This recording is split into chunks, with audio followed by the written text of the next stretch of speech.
Welcome to the Sixers Standard Podcast. This is Ryan A. Clark. Please like, share, and subscribe. Sixers fans, man, take a deep sigh of relief. Tonight they got it done, defeating the Utah Jazz 106-102. And this game definitely it was a rough one. It was definitely a gritty win by the Sixers, but they got the job done.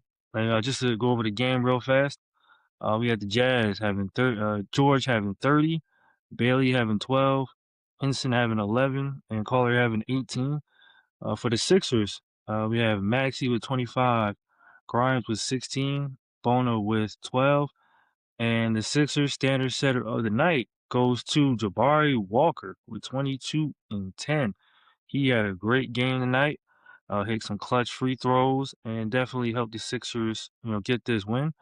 At halftime, he was perfect, 5 for 5, 4 from three, and overall, like I said, he ended the game with 22 and 10, hitting timely shots and some key defensive plays as well. And that's why he's the Sixers standard setter of the night.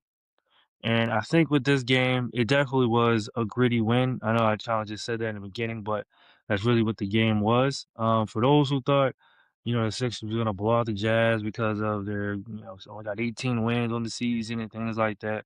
They're still pros at the end of the day, and they're going to play. I know it may not look like it, but they're going to play hard every night. So it's just what comes with it. And they had a good game. They definitely put some fear in Sixers fans because I would say at one point they were up almost about 6-8, and the Sixers had to go on a great run to catch them. And George went nuclear in the third quarter. He was bombing away.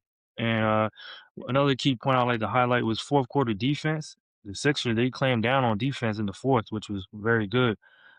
They held the Jazz to only one field goal in the last 5 minutes, which was great, and that came off the Maxey turnover. But that's not much bad you can really say about the Sixers tonight. Due to almost everybody was out, and you didn't have all your guys. So the ones who did play stepped up.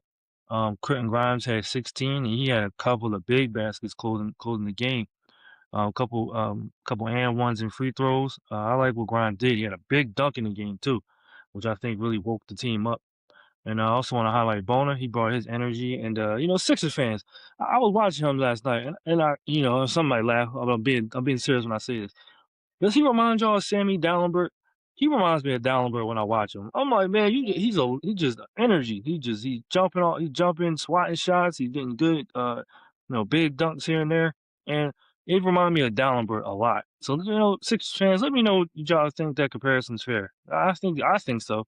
I'm saying, he still got time to grow and everything like that, but I think he's a young Sammy Dallenberg, man. I think Bona is. But I just wanted to, give him some shine there, and going back to Grimes and Maxey, I wanted to talk about Maxey a little bit. He had a good game.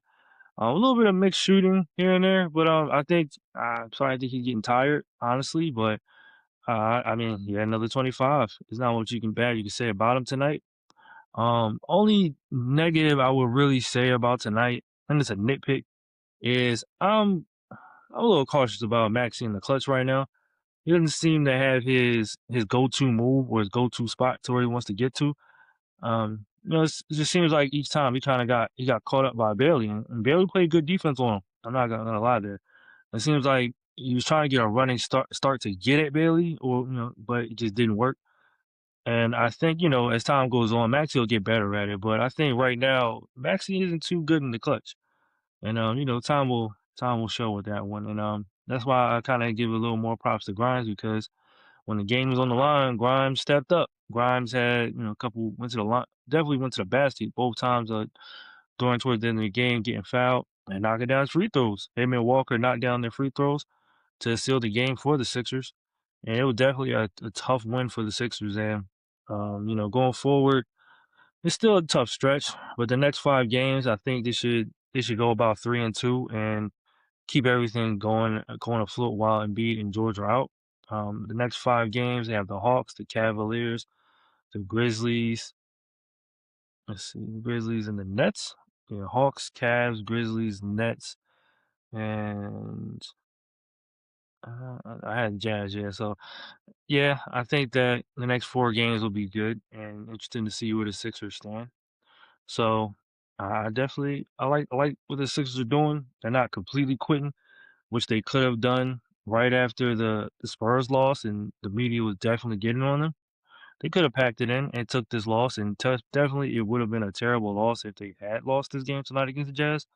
But they stuck with it.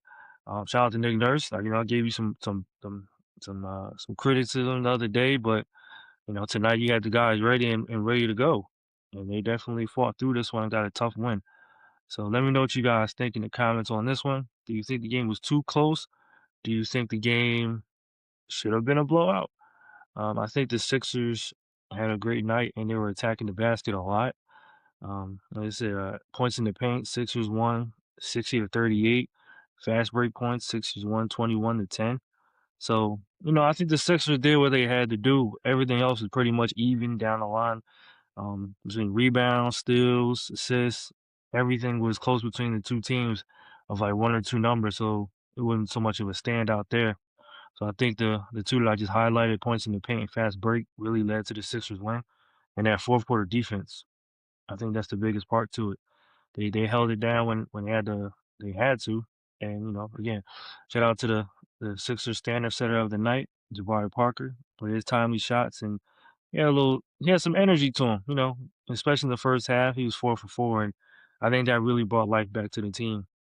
And I'm interested in seeing where they're going forward. But everybody played and everybody did a solid job tonight. I don't want to get on them too bad because like I said, it's the Jazz, and they were down so many people. No Oubre, no George, no Embiid, so it's tough to really. And no VJ. VJ was out tonight as well. So yeah, it's hard to really. I don't want to get on them about anything really. They had a great and gritty win, and I'm happy for the team. The next game is the Hawks, and I think that's definitely needed as well, being that the Hawks have won 3 straight against them. So I think that it's definitely time to get that win in the final end of the year. And let me know what you guys think in the comments. Please like, share, and subscribe. Thank you. Have a good one.